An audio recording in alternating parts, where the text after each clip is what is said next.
Welcome into another episode of the Yachts and Audibles podcast. Eric Scopel, Jared Mack on today's show. We're also doing a live stream.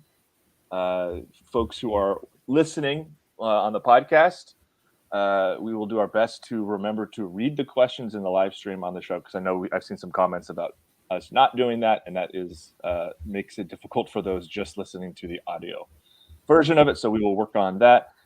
Today's show is pretty simple here. It is a follow-up essentially on what we did about, is that 10 days ago probably, where we ran through the offense position by position, kind of what we think at each position group, some thoughts, maybe a projected depth chart.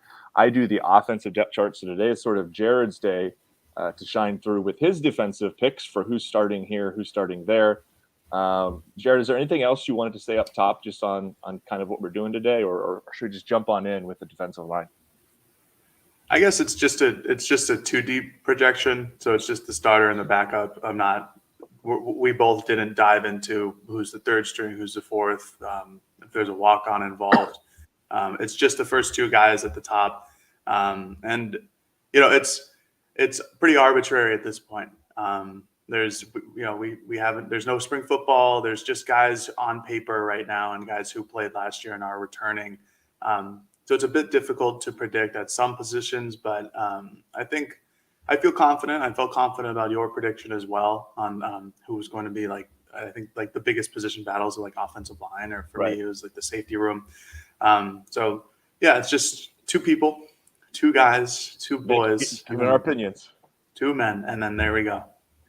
One thing I did want to note, which I thought was interesting, is unless it's changed with the most recent edition, I had no true freshman in my offensive two deep, and I don't think you had any true freshmen in your defensive two deep, which Oregon has a really good class, but I think that speaks to what we think they have returning. And also, I kind of touched on this, like, I think, again, it's too small a sample size, but Dan doesn't have, again, one season, but doesn't have really any track record of playing or starting true freshmen at that high of a level. So I think we're both a little bit cautious in tossing in even one of the, like, it's only 1 5-star, but even like a Jerome Dickey on offense or a Mateo Uyunglele on defense. Roderick Pleasant was a recent addition, so I'm curious to see if Jared, has him kind of moved around, because when you did the exercise, he wasn't part of the team.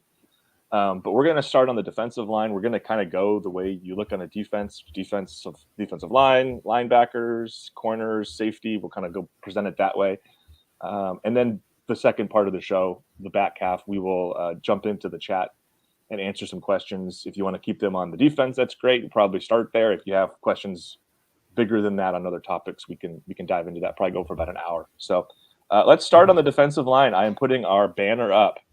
I was just going to say, no banner? The banner's there.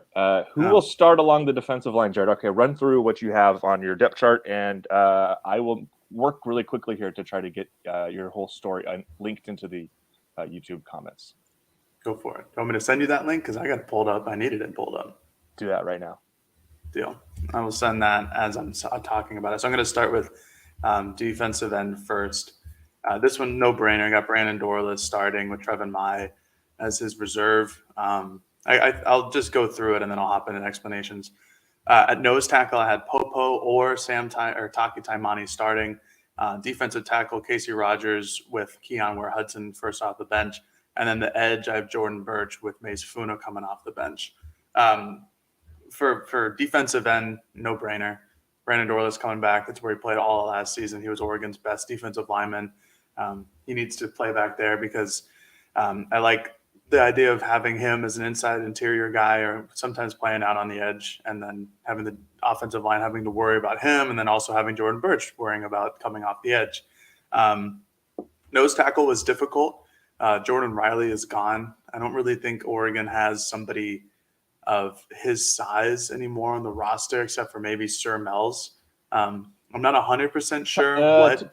Taki's the closest thing to a true nose tackle. Yeah, I feel like the way Jordan is built is significantly different than how Taki is built.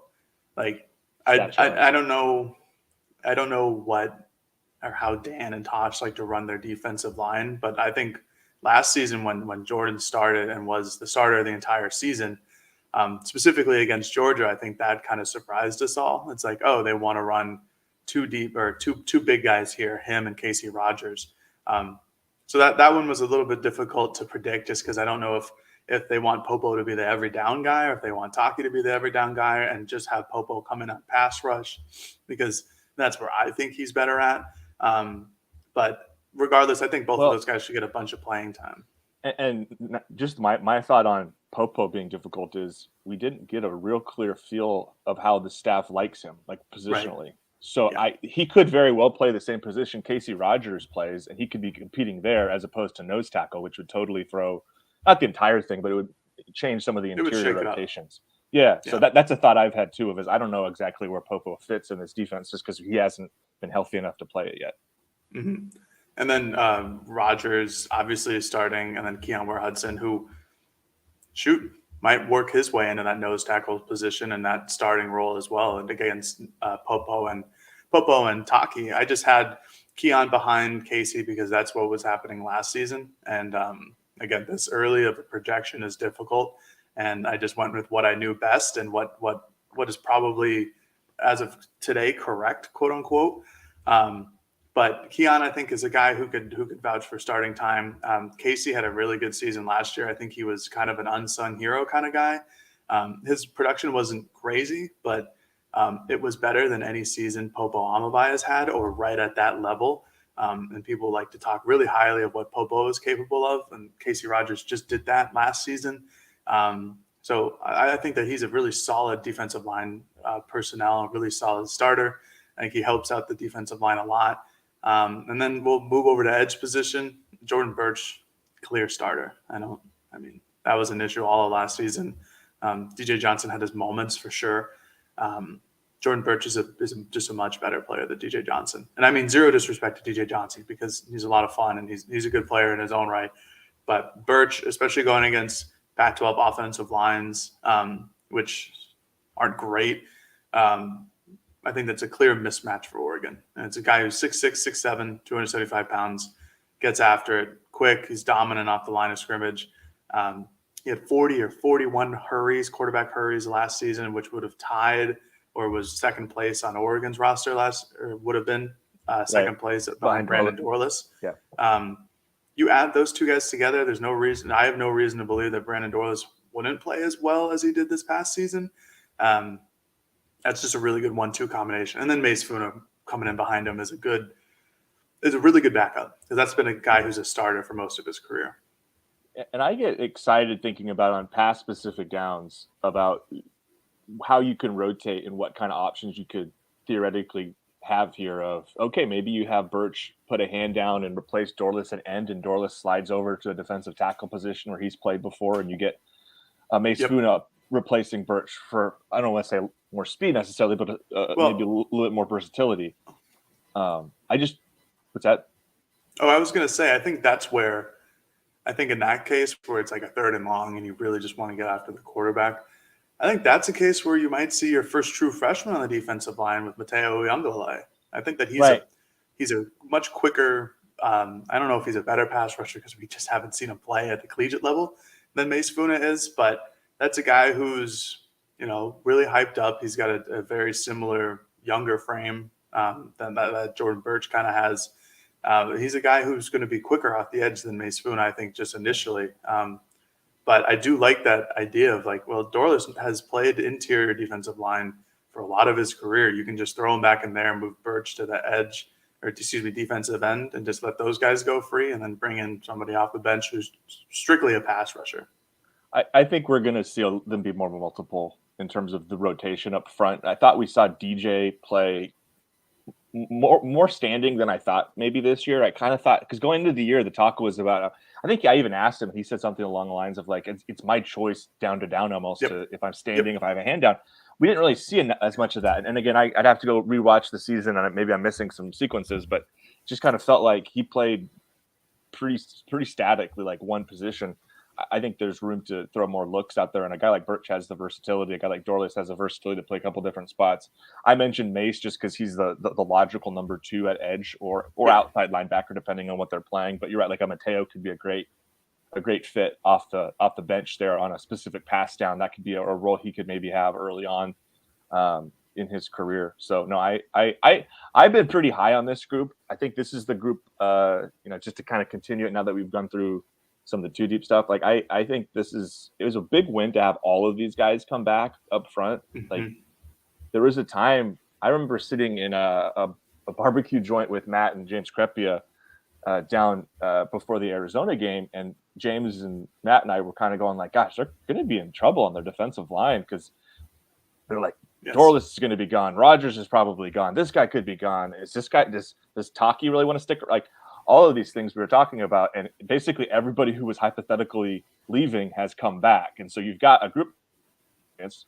I understand the maybe some concerns because this group didn't exactly blow the doors off last year, but I didn't think the defensive line was like entirely the problem. I thought on rundowns they did a really good job. Obviously, pass downs, I really don't know what to make of pass rush. I almost want to have somebody on to explain it to us because I think there was enough athleticism in general up front to be more impactful on the quarterback, and yet they basically stopped getting there the entire second half of the season. Like there was a 5-game stretch to close the regular season where I think they had like 3 combined sacks. So they need to find answers there.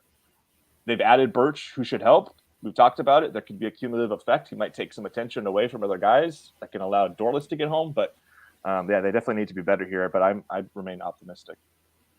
Yeah, I had 2 more things to talk about the defensive line real quick. I think pass rush. I think a real big issue with that was the inability of the linebackers to create any real pressure. I just think that at points, depending on who was on the field, there just wasn't a guy who could get to the quarterback fast enough. They just didn't have the speed or the acceleration to do so. And I think that Oregon is hopeful that someone like Devin Jackson or Justin Jacobs has the speed to do so this year, so that just to send another guy at the quarterback. And then secondly, you talked about multiplicity with the defensive line. We only have mentioned Mateo. There's still like 8 or 9 other dudes who are 4-star prospects who I'm not expecting all of them to make a real big impact in their freshman year because they won't, just playing the numbers game. But there's playing the numbers game on the other side. There's going to be 2 or 3 kids who make an impression and allow for Casey Rogers or Taki Taimani or Jordan Birch to move from edge to defensive end. In that pass rush scenario we were talking about, where they can come off the bench and showcase that even though they're a true freshman, they can still perform on the field. But then again, it goes back to your point earlier. How much does Dan want to play actual true freshmen, which who knows? Well, when you bring in 10 of them, I mean, it's crazy.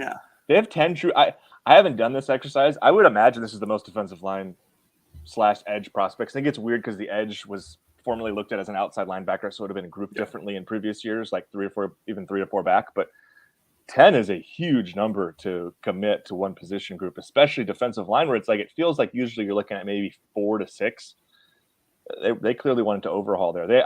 Obviously they saw the need to add some talent down this line. But yeah, I mean, it makes sense that they needed to overhaul that unit because every guy who did come back who had the option of leaving last season, right, no longer has the option. They're done. They're gone. Casey Rogers, Dorless, Mace Funa, those guys are gone next season. Popo is gone as well. Yeah, so that's at least 4 dudes. But anyways, we can move on to a different position group. And just the last thing for these young guys, like there's a ton of veterans, and the snaps aren't going to be available really for the younger guys more than likely. But some of those guys have to get some opportunities this year. Mm-hmm. Just speaking to the long term of the program, and I know you wouldn't throw a player who's not capable already on the field unless he's capable already to be on the field. But at a certain point, with all of the guys that are leaving, I mean, you look at your projected defensive line, you're 2 deep there.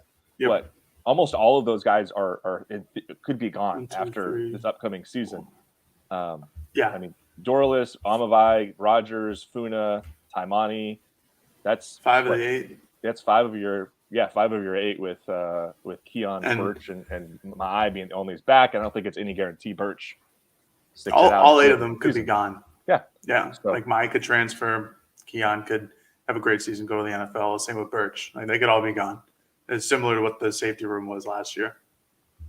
All right, let's slide over to the inside linebacker position.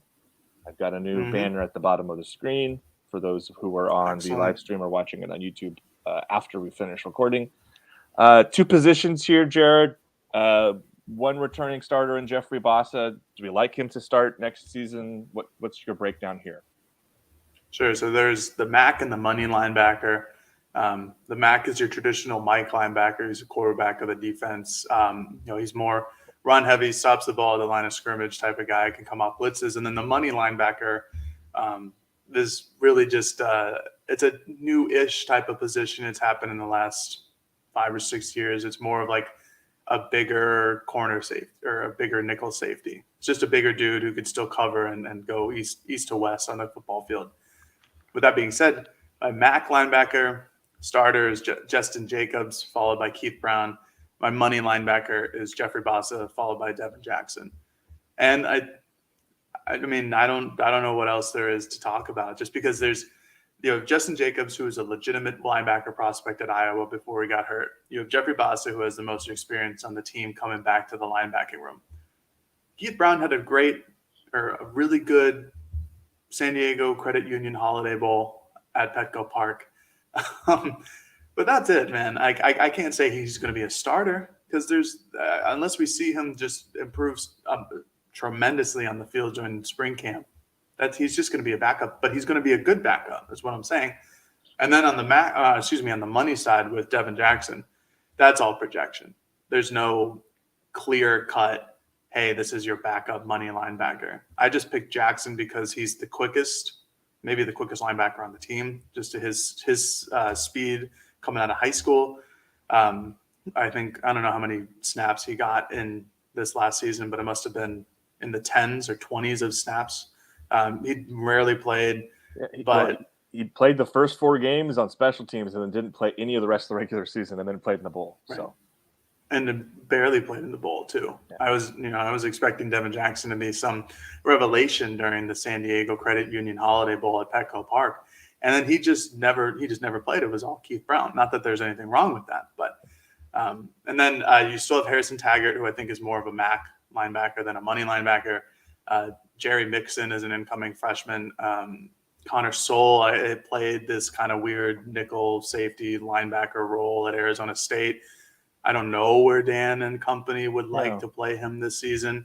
If it's at this group, it would be the money. I would imagine it would certainly be the money. And I don't know if I'm just saying, like, he played almost kind of like 50-50 splits at Arizona State as like the money linebacker and then like a safety position. He played safety his first 2 seasons. So eventually we'll figure out where Dan and Tosh would like him to play. But for now, I have Justin Jacobs starter at the Mac and then Jeffrey Bassa starter at the money. There's a couple questions in the chat I want to get to on this topic in a moment here, but the kind of a thought I had here is I'm in agreement with your predictions. I think it's hard to argue otherwise. I've been pretty clear on this podcast of my criticism of Bassa, which I think is fairly reasonable, to be honest. Our criticism of Bassa's play has sparked some conversation in the social media network. Yeah, I'll tell you what. I know people probably don't like us very much for that. I understand. I don't know. I just was expecting. I'm a big fan of Jeff Bassa. I just didn't think he had a very good season, and I think we both anticipate he has an opportunity to prove us completely wrong this year, and I hope he does, because Oregon really needs better play at linebacker. But the thing I wanted to mention was that we don't have a clear idea. I need to chat with a couple people about this, about if Justin Jacobs is going to be available or not for spring. And if he isn't, that would give Keith Brown an entire spring with the ones, which I'm not saying gives him the advantage in a position battle, because I think physically Jacobs probably has some advantages that Brown just can't make up in terms of size and strength and some of the athleticism stuff. But that's going to be an opportunity for Brown to really sort of, put a foot down and say, hey, this is a position that I'd like to be involved with going forward. So I'm curious to see this spring sort of what the dynamic is, because Jacobs suffered a somewhat serious knee injury back in September. I don't know if he'll be full go all the way through spring. By the way, I don't even think we've put it on the site. I'm planning on writing it shortly after we finish here. We did get from Dan on the in-house radio show some details on spring football. Looks like we got a couple practices in March. They go on spring break and they come back, and then we have 13 in April. With obviously we know I think the date of the spring game is The 29th. has been out there. It's April 29th at 1 p.m. at Autzen Stadium. That's a ways away, but for those who like to plan, go ahead and put your calendars out, get that set up. So, but yeah, I don't know Jacob's availability to start spring. I think that's one thing to kind of question there. The question I wanted to bring up just from the chat here, because I thought this was sort of a notable one, just with the body types from Fish Bio. Other than Jacobs, the other inside linebackers are small in stature. Are we worried about physicality? I think this is interesting because I think a year ago, the athleticism wasn't great at inside linebacker. And you had Noah Sewell, who was a 250 plus pound guy at that position. And I think at times that was not to Oregon's benefit. I think he had a hard time running east to west. I don't know if there was an injury for most of the season because he seemed to step slower even than previous seasons. But for whatever reasons, I didn't think Oregon maximized in this defense a player of that size. And you mentioned Jacobs being the only player kind of this group who is closer to, he's still not Sewell's size. I don't know if that's necessarily kind of a bad thing. I think I think Noah Sewell in certain situations is a really good player. And I think Oregon fans saw that throughout his first couple of years here.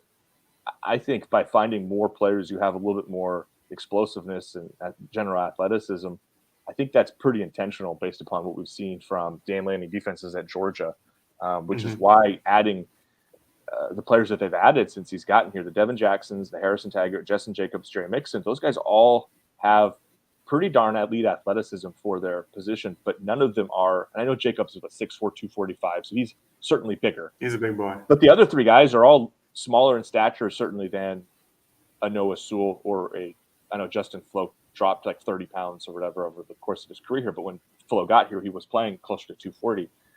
Like that, I think you're going to see that be kind of a trend with Oregon. Not that they're going to have small inside linebackers, but they're going to have guys that are a little bit more explosive and athletic. And I think that's really going to help them because to me, that was one of the bigger shortcomings of this last season. So that's actually something, Fish Bio, that you can be concerned about physicality. I think you can also be encouraged by the fact that maybe you can have players flying around a little bit more, just with a little bit more explosiveness in general. Yeah, I agree with Fish Bio, I believe, asked the question. Are we worried about the physicality? A little bit. It's just there aren't a lot of teams other than Stanford and maybe against Oregon State, and maybe those who are listening kind of have some PTSD, like flashback moments to Oregon's linebackers against Oregon State. There aren't a lot of teams who are just going to put power football, and so physicality concerns. I'm not overly concerned about it because I don't think these guys at linebacker don't have to be overly physical. I think they have to be physical because they have to step up to the line and make some tackles. And yeah, I'm with Eric. I just think that this is the trend. I think that having a guy like Sewell looks pretty good on paper in terms of the height weight category. I just think that those guys might be more of a thing in the past. I don't know. I'm looking at what Nakobe Dean weighed at Georgia, who was one of the best linebackers in the country during his time. Wasn't he 5'11", 225, I think, something like that. Yeah. He's listed at 6 feet, 225 on the Georgia roster. Yeah. So that's a slighter frame. I think it's more about the dog, the dog and the hunt than the size of the dog in this case. I don't think after Jeffrey Boss's freshman season, if there were honestly that many concerns about his physicality. I think that he is a physical player. It's just in the moments this year with the pressure around him now that he's a sophomore and they know that he's that the fan base and us know that he's a developing prospect and he played well in his freshman season. I think that everything got really, really overblown and even by us at points. But overall, a player like him and his ability to cover, I know it wasn't really heightened this last year, but I think that can change depending on the personnel around him. I think his physical traits and his characteristics are going to be really helpful for this program, just in his ability that, maybe he's undersized for a linebacker or what we perceive as a linebacker weight and size, but he can go east to west better than anybody else in the roster could last season. And now with Dan and Tosh and getting their linebackers around him, maybe it looks a lot different this year. I just think physicality wise, I'm not really concerned about the linebacker group with that. Maybe just a little, but I think that they'll be physical. I think it really just depends how they cover, which doesn't really have too much to do with physicality. One last question here, and then we'll move on to some defensive back talk from Ryan S. So do they move Mace Funa to another linebacker spot? A lot of talent on the edge coming in, fit at the other linebacker spots. No, I don't think Funa moves positions. That's kind of what I wanted to address it. In part because we have him listed at edge, but Oregon also is fairly they vary their personnel. And he, by the way, started 8 games this last season at outside linebacker. And there were times last year where they used two standing outside linebackers essentially with he and DJ. So they were both on the field for a fair amount this last season. So no, Funa's, while the edge spot, as we referred to it, he's maybe not ahead of a Jordan Birch in our theoretical projections here. Funa still has like a starting role or is top at a position group that we just don't choose to list here because it seems like the base personnel is more of this like 3-3-5 or 4-2-5, depending on how you want to designate the edge in that. I think you probably maybe it's more of a 4. And I also think just trait wise, Funa's not going to be any better at inside linebacker. In fact, I think gets to the point I just made with Noah Sewell of lacking some of that athleticism. Funa's not a better athlete, I don't think, than Noah Sewell, top to bottom. In fact, I know his body has totally changed. By the way, that was one of the big stories last year was how he'd cut so much weight and had leaned out. But I still don't think he's quite explosive enough or quick enough east to west to be relied upon as playing, I guess, the back position in this defense. All right, let's move over to corner. And this is a bit of a silly question on the banner here. Who will replace Christian Gonzalez at corner? I think this one was another tough group to pick, and I'll get to that in a second. But I have Charquez Bridges, followed by Julio Florence as a field cornerback, and the boundary cornerback I have Kyrie Jackson, followed by Dante Manning. Here's why this one was difficult. I really like the prospect that is Kyrie Jackson. I like his speed. I like his height. I like his length. I like his play style. I like what I saw just on his tape at his limited moments at Alabama last year. But that's what it was. It was limited moments at Alabama. It's hard to predict who's going to be the starter there. I have Kyrie just basically based on the fact that he's an Alabama transfer, and I haven't seen enough from Dante Manning for 3 years now at Oregon, where if he starts, he starts, but I think Kyrie Jackson is the guy who has, frankly, more experience, even in his limited snaps at Alabama. So this one is different. Who's going to replace Christian Gonzalez? No one. I mean, the pass rush, which inhibits a quarterback from throwing the ball as often. Gonzalez is going to be a top 10 pick or a top 15 pick in the draft. That's going to be really hard to replace. And Charquez Bridges was, as we've talked about on this podcast, was much better towards the final half of the season than he was at the beginning half. But I do really like the idea of having Bridges and Kyrie Jackson on both sides or on one side of the field, because it's two 6'2", 6'3" cornerbacks. You don't get that too often. And in a league like the Pac-12 where there's a lot of passing, there's a lot of good wide receivers across the whole entire conference. Having those guys with those type of that length. Charquez Bridges with like his 7-foot wingspan, that's really going to help Oregon's defensive backs. It's hard to, write in pen that Kyrie Jackson is going to be a starter because there's just not a whole lot of experience there. And he's going to be pushed into this much larger role at Oregon as a true starter rather than like the first cornerback off the bench at Bama. And you're hoping that one of the freshmen from last season, whether it be Jaleel Florence or Jaleel Tucker, or maybe one of the early enrollees this upcoming season, and Roderick Pleasant eventually, and then Dalen Austin eventually, like that one of those guys step up. But I think for now, like Florence has separated himself from the pack of that group of people. And then Dante Manning is still fighting for the third straight season for another starting cornerback role. This time I have him going against Jackson and not Bridges. Yeah, I think Bridges is there. I would be really surprised if he lost his job, and it's funny because agreed. not to reiterate the PFF stuff, but I just was looking at all the PFF stuff by position in the conference, and he was the sixth highest rated player at corner out of like 36 corners in the conference this last year, which again, I know doesn't jive with what everybody felt like they saw. Cause I remember bringing it up to a couple of people who I know who know football really well. And they were like, that's really not what I felt like I watched this year, but to each his own, I guess. So I feel comfortable. And in fact, I think pretty confident that he can take a step this year. I don't know if he's like, I think one of the things you look at is, I know you don't necessarily need a quote unquote alpha lockdown corner out there, but you had Christian Gonzalez, who was certainly that last year for you. And that was he was always going to take, or primarily going to take, the top option and just take that player away as best he could. I don't know if you feel like you're going to have somebody here, at least on paper right now. It doesn't feel like someone exists on this roster that way. I give a lot of credit to Quez, but I don't look at him as a lockdown corner. Maybe he'll develop into that. That would be great.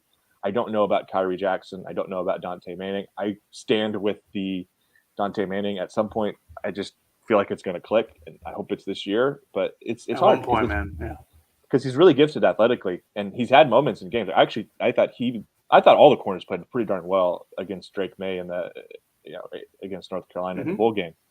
But we'll see. I think this, like you said, Jared, is one of the harder ones to handicap. Because we haven't seen Kyrie here. He had kind of a weird 2022 in general, was suspended, I think, from the team for a part of the year. Yeah. I don't know what that was all about, but didn't really play basically after the first handful of games. We know what Triquez is. Manning, Florence were guys who were kind of competing all year this last year to be the number 3 guy. Seems like they want to both compete to be the number 2, but I think it's possible that they're kind of in the same spot again. And then we have all these young guys, and like I don't know. A lot of young guys. A lot. I mentioned how many young edge guys they have. Well, they bring in, I think, 5 players this class. 4 that are slotted to play corner, with Pleasant, Austin, Cole Martin, who's position coach Demetrius Martin's son, and then Colin Gill. Colin, who by the way goes completely under the radar. Like I almost just forget about him. So I hope he ends up being a good player. My forgetting about him isn't by mistake. Kind of like his film. Yeah. He's so poorly rated, but he's got a good frame on him. I don't know. Maybe when he committed, it was like, oh, he's going to see a ratings boost. That just never happened. Never happened. No. That was the thing. I remember that was being talked about was when he committed. Some of the East Coast folks, because he is, I think, from Baltimore, were DC. Like, or DC. We're like, Gil's tape. He's really come on a lot. We think he's going to get a nice bump, and then I just don't think it ever happened. So I don't know what to make of him. But no, I think from that group, you'd like to see a player or two emerge who can play. I think between Pleasant and Austin, your expectation should be that one of those guys at least enters the conversation. I don't think it's fair to expect either to start. We've already outlined that, and I did a story yesterday on Deck Territory. There's a lot of really highly regarded and highly rated former corners on this team. Dante Manning was a 5-star recruit. Jaleel Florence, Jaleel Tucker, Avante Dickerson were all very, very close in ranking from a recruiting perspective to both of these incoming true freshmen in Pleasant and Austin. So I don't think you can just pencil them in as contributors day one. But I do think amongst that group, there's probably an opportunity for one of those guys to at least push themselves in there to get some minutes. But it's hard to know who that will be, to be honest with you. We haven't seen these guys play, and a couple of them just signed recently. So anything else at corner? Yeah, one more thing. We'll get to this at safety probably too, but towards the end of the year, Kamari Terrell lined up at cornerback. Earlier in the year, he was playing at that star safety position. Right. I don't know what they're going to do with him. I think that he's too talented of a player for them to just, have him in limbo in one of these two positions. I think he has the speed and the size and the length to play either position. I just don't know which one it's going to be. I really don't. I mean, I could really see him playing either. I think he was listed as just an athlete coming out of high school, and then Coach Borg. I think he was listed as a corner. Maybe, yeah. I don't remember off the top of my head. I can. You or I can look that up real quick. I'll confirm that. But listed as a corner coming out of high school. But yeah, he's 6'1", 180 pounds. I'm sure he's much bigger than that now. I don't know. I could see him playing either or. I just, that's somebody who I think I lean more towards safety now after like recent additions, especially like Roger Pleasant coming in. But I don't have him listed at all on my depth chart. But I think he's a absolutely like a worthy or like honorable mention type of deal. We should note we haven't really done this in any of the position groups, but I think corner along with safety and defensive line are positions where you could see some roster churn.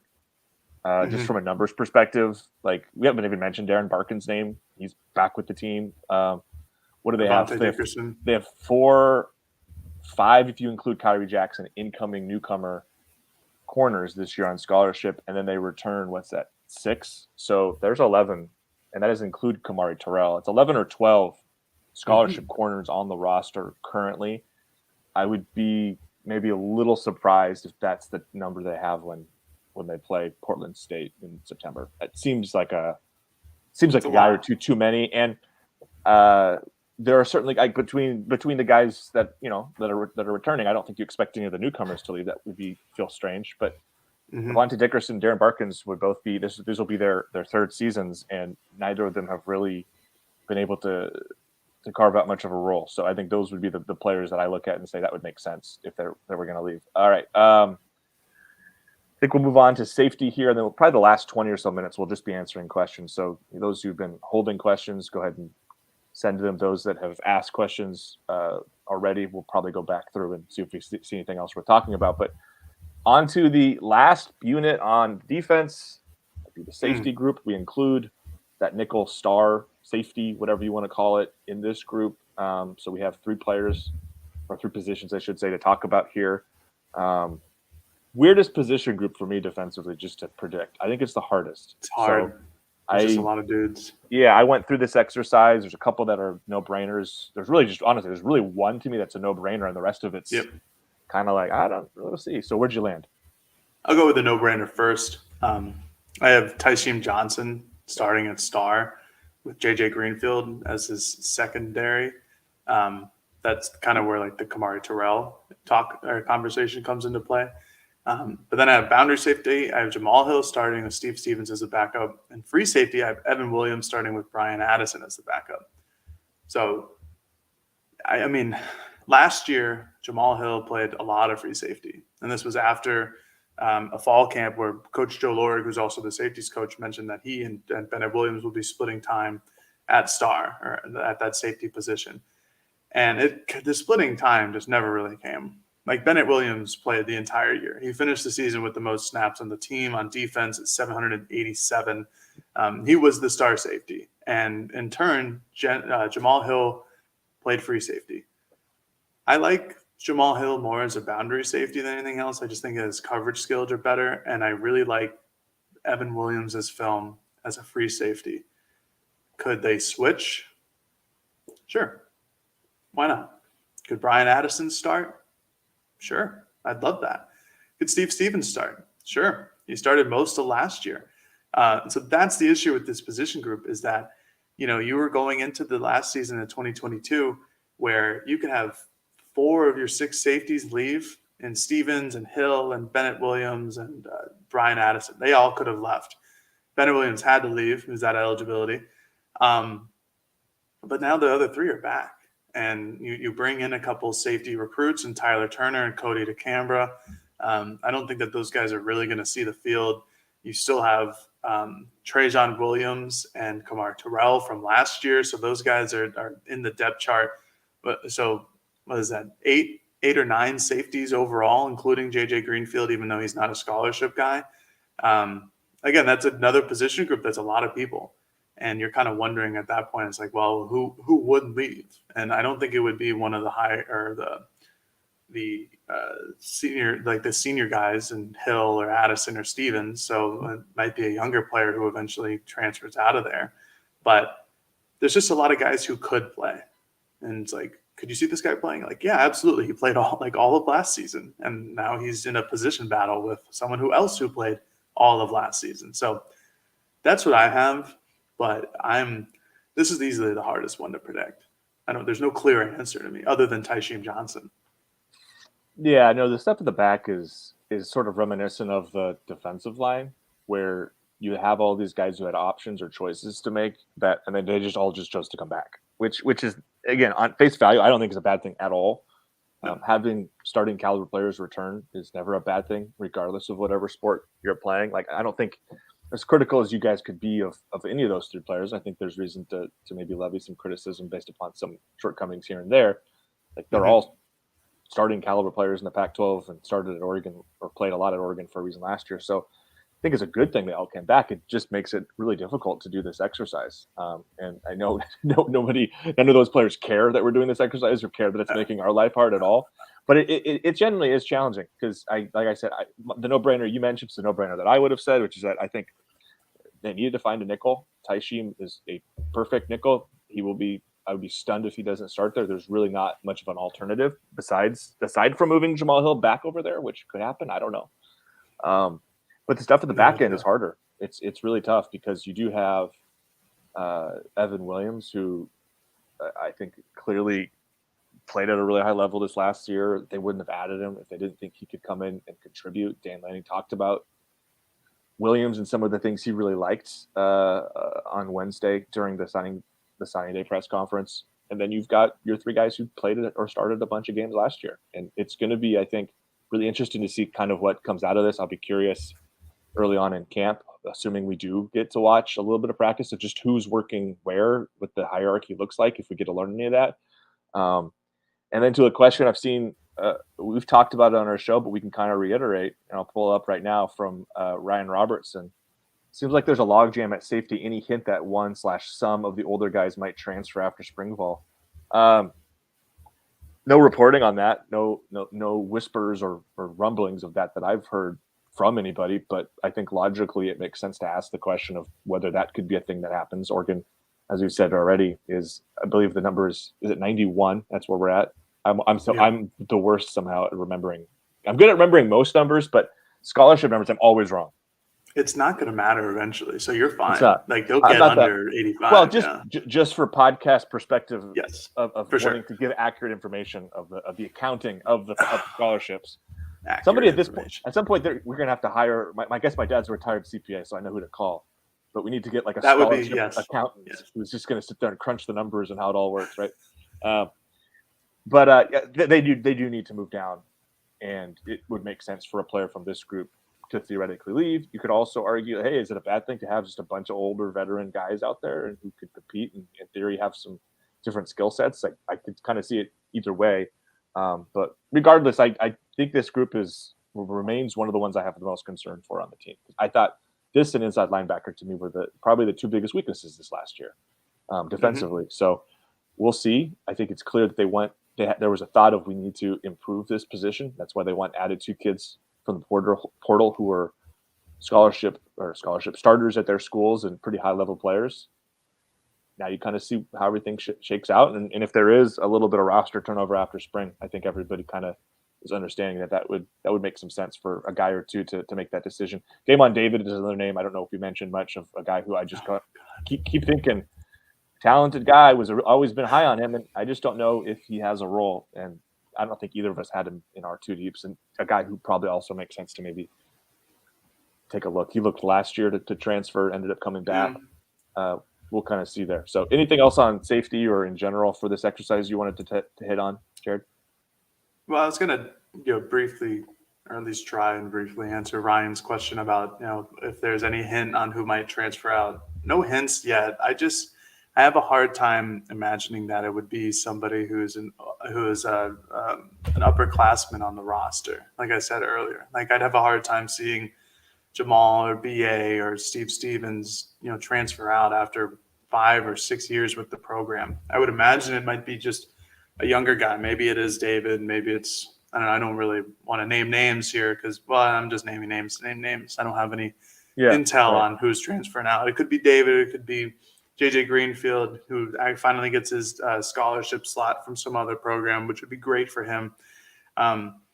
This and cornerback are the two defensive position groups that are, I don't know how to describe it. They have, too many chickens in the coop.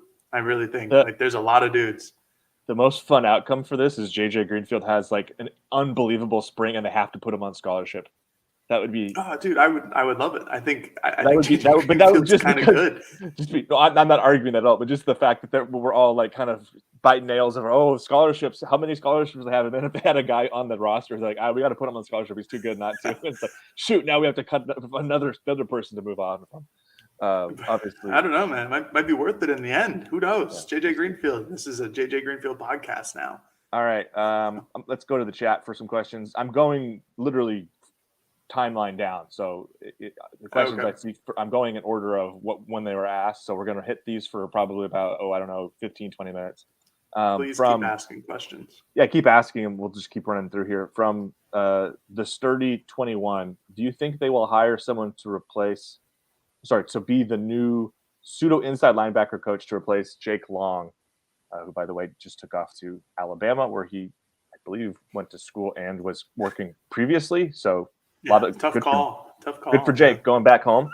Or will another analyst, and he put in parentheses such as Tony Washington, be filling that role? They will certainly replace this role without question. Yeah. Tony Washington, I don't know if that makes sense because his responsibilities have been almost exclusively defensive line. He's been working with Tony Tuioti, who he worked with at Nebraska. He's been kind of he was in the same role this year as he was at Nebraska, working up with defensive linemen. That's where he played in college. So I don't know if that's the name to know there, but there'll certainly be someone who will be hired to replace. I don't have a name. And again, now we're getting I don't even know if we're getting down. It's so funny, Jared, of what people know or want to talk about from a football perspective now. It's just how much more into the details we get, because there's probably we have a question about Jake Long, who's somebody who I don't know if many people, aside from Sturdy 21 and some of the other diehards in this live stream and maybe some of those listening, have any clue who that was, because he wasn't an on-field coach. No. He was never interviewed, basically never photographed. In fact, I think the one time we did photograph, I got him mixed up with another one of the analysts, and so I tagged the wrong person. I don't know who that guy's name is, but they look identical. So it's just, yes, they will replace it. It's just kind of funny that we have questions asking about these sorts of roles, because I remember one of my closest friends was a diehard fan a decade ago, and again, and maybe he's not that much of a diehard, but he didn't even know who the defensive backs coaches were, right? And so now we've got a situation where we're talking about analyst roles. Certainly going to fill. I imagine. I don't know. I don't have any inside information on that. Again, that's kind of down my pecking order of things. We'll maybe get some information in the coming weeks. I don't, for the example you used of Tony Washington, I would be stunned if that's the thing he's doing next. Yeah, I mean, Oregon's going to fill that role. It's probably just going to be with Jake Long's twin brother on the team. Yeah, there you go. Yeah, the guy whose name the guy who looks just like him is going to replace him. Yeah, I don't remember his name. I don't know that. But name. All right. Yeah, they're going to replace him. From Duddy D, will probably be 4 straight years of Ducks producing a first-round NFL draft pick. That's assuming Christian Gonzalez goes where he's projected to go, which is, I don't know, Jared, you said you're the top 10, I think, this couple of days ago, right? Yeah, he's there's a great little website in case anybody wants to know about this called NFL Mock Draft Database. You type in a player's name, it gives you all of the mock drafts that have been produced in the last year or two with that person's name in it. Christian Gonzalez I think he's consensus around the 8th pick. He's most likely to go to the Lions at 6. Pretty good. Yeah. So I've seen him anywhere from 6 to 15. I don't think I think Mel Kiper Jr. has him kind of low, but that's the only one who does. So I think the first, I just read from Duddy D's question stands up. Oregon very likely to have 4 straight years with a first-round pick. And then his question, which I think is a good one, who would you predict to be the – what are you laughing at? I'm sorry. I just got a notification on my phone from Shams. Shams Sharania says, I hope some of you know that Kyrie Irving has requested a trade. Oh, great. Classic. Apologies. That's by an evergreen tweet, basically, from Shams. You could post that any part of the year. And probably Seven McGee entering the transfer portal. Yes. Evergreen.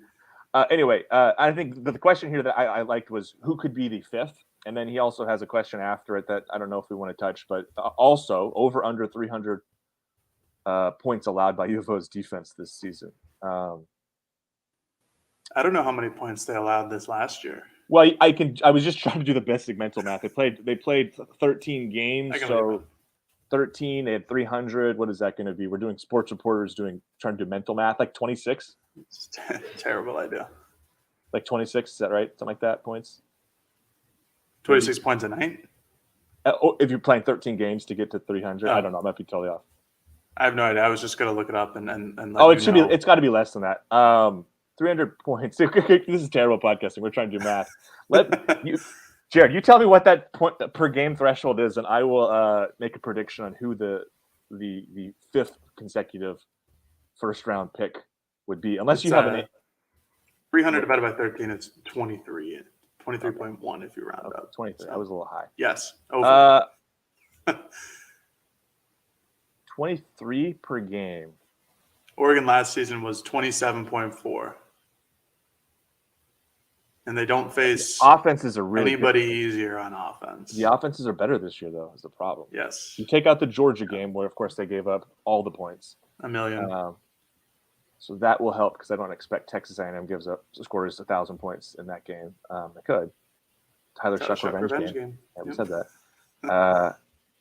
I'm going to go over that number, I guess, just doing the math here. And also being optimistic, they get 13 and maybe 14 games. If they get 14 games, like if they play in the conference championship, that makes it really hard to go under 300, I would imagine. That you'd have to be, at that point, you're looking at about 20 points per game, which would be, I mean, honestly, think about this last year when Oregon, when it was about 20 points allowed in a game, you felt pretty decent about the defense. So if they were to average that'd be pretty darn good. So I'll go over on that. Maybe I'm being too pessimistic, but I think that seems like probably the right choice. I'll go over it on I'm trying to think of who is going to be the first round draft pick. I was doing the same thing. I'm kind of filibustering here because I couldn't really think of who the next logical. Well, there's one in the comments actually. Andrew Mormon says if Franklin has a big year, he could be first round worthy. I agree. I think he could be a first round worthy wide receiver. He's going to have to put up really, really good numbers, but I think he's going to be drafted no matter what. It just depends on like how good he does against Pac-12 competition. So I think next name. The two names that I would say based upon positions they play that make the most sense would be Johnny Cornelius, the Rhode Island transfer, because he's an offensive tackle. That's a position that's attractive. People are really high on him. And then Jordan Birch is an edge. Yes. I know. Birch was my other guy. Yep. Pedigree athletically, at least to be a first-round talent. So I'd probably go with one of those two. I think down the road, 2025, little Josh Connerly Jr. action. First rounder. I mean, I have him starting. You have him starting this year. He's going to have 2 years of starting experience in the Pac-12. I think he could be a first rounder down the line. But for next year, Franklin, Birch, Johnny Cornelius if he leaves. Oh, Nix. No, Bucky Irving? I don't know. I hate first round running backs. I don't think good. And that's the thing you have to go through is what positions are actually drafted there. And a running back is so rarely drafted there. Interior linemen are so rarely drafted there. Honestly, inside linebackers are so rarely drafted there. You have to be really physically gifted to be a safety taken there. I don't see anybody on the team who fits that category. So, I kind of think we've hit. I think Bridges and Kyrie are too old. Yeah, and probably also not quite good enough. Here's a I like this one here. Well, I don't know if I like it, but this is a coming at you question from Andrew Mormon, who you mentioned a moment ago, bringing up Franklin, which I thought made sense. From Andrew Mormon, I picked the wrong guy. All right, let's do this one. Does Tosh Lupoy get canned if the Ducks don't make substantial improvement on defense next year? Well, so, I've thought about this before. Because a lot of people were calling for Tosh Lupoy's head this past season, which I thought was premature. He's now got his guys. I mean, Oregon's bringing in damn near 40 people to the roster. So if there is a time for Oregon's defense to be pretty damn good and led by a defensive-minded head coach, led by Lupoy, who's a defensive guy who was the DC at Alabama in 2015, 2016, I think it was. this would be the season to do it. If Oregon is humiliated on national television like they were against Washington and Oregon State once again in 2023, maybe. Well, you mentioned 40 newcomers. I was just doing the math. 26 of them are on defense. Yeah. So, I mean, it's an overhaul. That's a huge the guys number. they want. Yeah. So that excuse no longer will exist. I think it would have to be now substantial improvement is one thing. Like, I think if the defense is comparable to what it was this last year and they win 10 games, I don't see a change being made. I know you need to see improvement in some key areas, like if they don't get to the quarterback at all, and if they get obliterated through the air by some of these kind of more pass-heavy offenses that are, by the way, pass-heavy offenses on your biggest rivals, teams that you need to be beating, like your biggest competition to win the conference, and that gets in the way of maybe. But I would, for him to get fired, I would think it would have to be just an abject disaster and really just completely go sideways. I don't know if it's like, I think if they win 10 games, he should probably be safe, unless it's just they're winning. Unless Oregon's scoring, it's like Oklahoma. It's like they're scoring 50 and allowing 35. I always think we try to fire people way too quickly in sports in general. And I agree. I'd like to see this play out longer. There's a comment here from Jake H. Who, fun fact, Jake H. You are now Jake Long's replacement on the staff. If defense is still the exact bottom of the barrel, I agree with Jake here. If it's like very replicable stats as it was to last season, I think that seat warms up. But to Jake's point, it's really hard to see how they won't be better on defense. I mean, they've addressed a lot of the positions of need, except for linebacker. But they've got edge. They've got a lot of defensive linemen who might be capable of rushing the passer. They bring back Dorless. We went over the whole depth chart earlier, but they, other than like a first round lockdown cornerback, they look on paper to be a better defense. Will it happen? We'll find out eventually. But I'm with Jake. If it's the same as last season, that seat gets hot. I just don't see how it is as bad as it was last year. Yeah, I guess. Yeah, my just to kind of wrap it up, because we'll go to another question here in a second. I think if it's replicable if it's very similar, if it's a synonymous season, they're going to be finding a bunch of words to describe it, the things that are similar. Then I could see hot seat going into 2024, and then if there's no improvement there and it's a kind of average season, then he's gone. Because part of the reason you hired Dan Lanning was to be really good defensively. That was like kind of a key tenet of this. And I think he's proven to be so much more than just a good defensive coach. And in fact, you would argue based on his defense last year, he hasn't really proven to be a good head coach of a defense, or a good defensive coach as a head coach. And I'm not at all questioning his chops, but like the reason Oregon was good last year was not because of this incredible defense, which ironically was the reason we were optimistic about last season, right? Like that was one of the things we're like, Oregon is going to kind of, we'll see what they can do on offense, but their defense is going to shut teams down. Well, that never happened. So, I think, that part's a little disappointing, but I don't know if you're quite at the point where you want to fire your defensive coordinator after 2 years. If it takes a huge step back, I think it makes sense in 2023 to look long and hard at that. But if it's similar to this last year, I think he probably has another year at least to show some improvement, but I don't know. I mean, we'll see how cutthroat Dan Lanning is too. I mean, he hasn't had to be faced with one of these situations. We don't know. I mean, Mario Cristobal kind of did it quietly, but if you paid attention year over year, there was almost every year like a guy who just suddenly wasn't coaching here anymore, and he'd be like, "What happened?" It was like, "Oh, they just didn't live up to what Mario wanted." So it might be that Dan's more cutthroat than I'm giving him credit for, and that Tosh is on a much shorter lease than I think. But I don't think it's like imminent that he's fired. Yeah, I mean, before we move on to another question, we'll find out what Lanning is in terms of his cutthroat ability. I mean, there was the rumor from our good friend Josh Pate at 24/7 that Dan at one point during the season took over a lot of the defensive play calling abilities. I remember that, and I don't think we've ever confirmed that. But if hypothetically if those are true, those are some cutthroat maneuvers from Dan. Those are some I'm taking the reins here type of deal as a head coach. So I don't know. We'll find out eventually how cutthroat Dan is, but I don't think and, it'll happen for a little bit with Tosh. and I guess playing devil's advocate to that point is if Tosh isn't even calling your defense, why are you firing Tosh? Yeah. Like if Dan's calling the defense and the defense isn't good, like right. the fingers need to be pointed in that direction. And I guess I know I'm oversimplifying a really complicated part of football, which is coaching. But I don't. I don't see enough reason to fire Lupoy for cause, with like at all at this point. But anyway, next one from Trib. Do you feel that Oregon can't get the best possible recruits going forward unless they join the Big Ten? Big reason they lost Dante Moore, and I feel like the big conferences are just the future of college football. Agree with a lot of the premises in this one.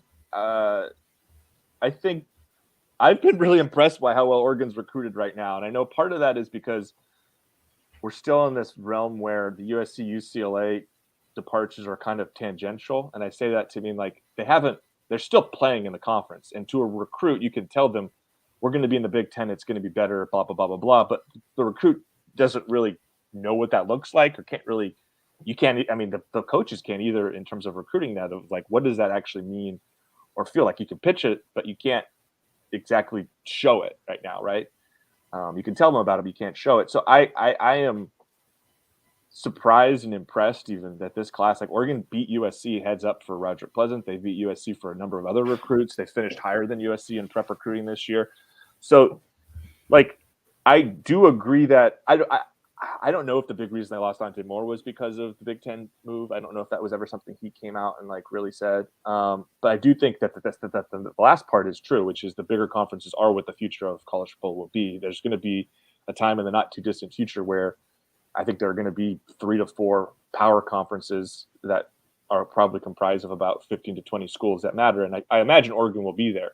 To the point of, can they not get the best recruits? Well, it hasn't happened yet. And you look at 2024, it's early and things look really, really good. So I'm kind of leaning that premise is probably not totally true in the short term. I am concerned, I think most people should be, about like, what's the big picture? I'm not even talking about 2025, but like by 2028, by the kind of the end of this decade, things could start to, the landscape might shift to a point where it does become more difficult. But right now, I'm not really seeing any evidence that Oregon's being handicapped by being in the Pac-12 right now. And certainly this last recruiting class, 8th nationally, I think the second best class Oregon's ever signed.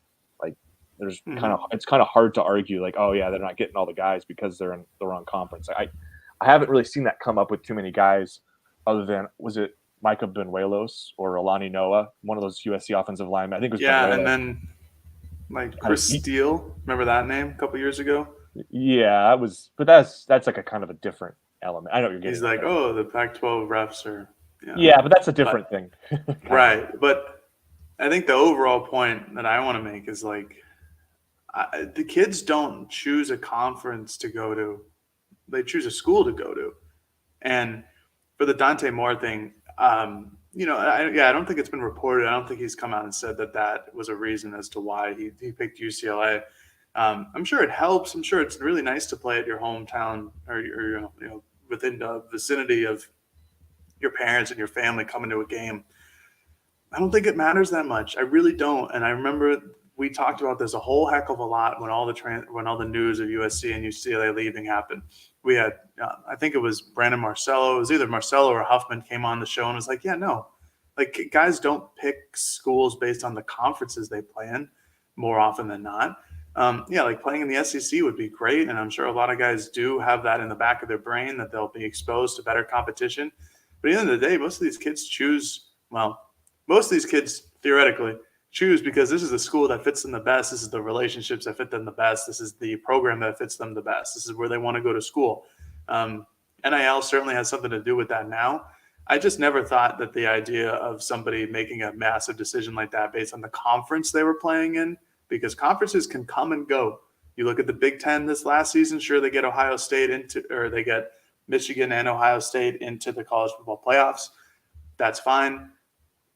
Didn't work out for either team. Their third place team, I think, was Purdue. They were a far inferior conference than the Pac-12 was this past season. So Yeah. And on paper, they look like a far inferior conference than the Pac-12 going into 2023.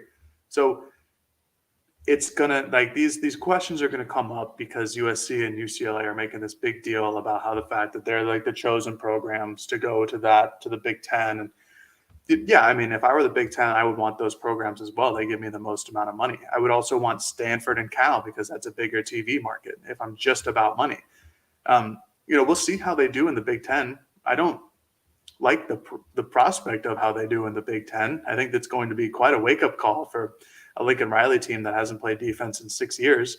I think it'll be interesting, and I think Oregon will have absolutely zero problem with recruiting because Oregon's recruiting base, except for the last class, frankly, West Coast. If you want to talk about going home, if you're a Big Ten, if you're somebody from Michigan, I'm going to go commit to play for UCLA because I'm going to live in Los Angeles and then I'm going to commute to Detroit or to Ann Arbor to go play in front of my families. That's great. That's a wonderful idea. If you're Oregon and you're recruiting Southern California players, guess what? Oregon's still going to be playing in California. There's still going to be opportunities for your parents and your family to come make a trip. And you're going to be living in Oregon. It's the same idea. You're not going to be traveling all this much. I don't feel like it's really that big of a decision in a recruit's mindset going into his commitment. I think it's overblown. It was Wilt Fong who came on, I think, and on a podcast said Oregon can use the Clemson model of Clemson has long been a recruiting blue blood dominant program in a conference that doesn't have a lot of other dominant programs that is kind of seen as being a weaker conference and has maintained that and has continued to compete for national championships. With the exception of the last 2 years, they were in, like 5 or 6 of them, I think, in a row or something close to that. So that's the blueprint.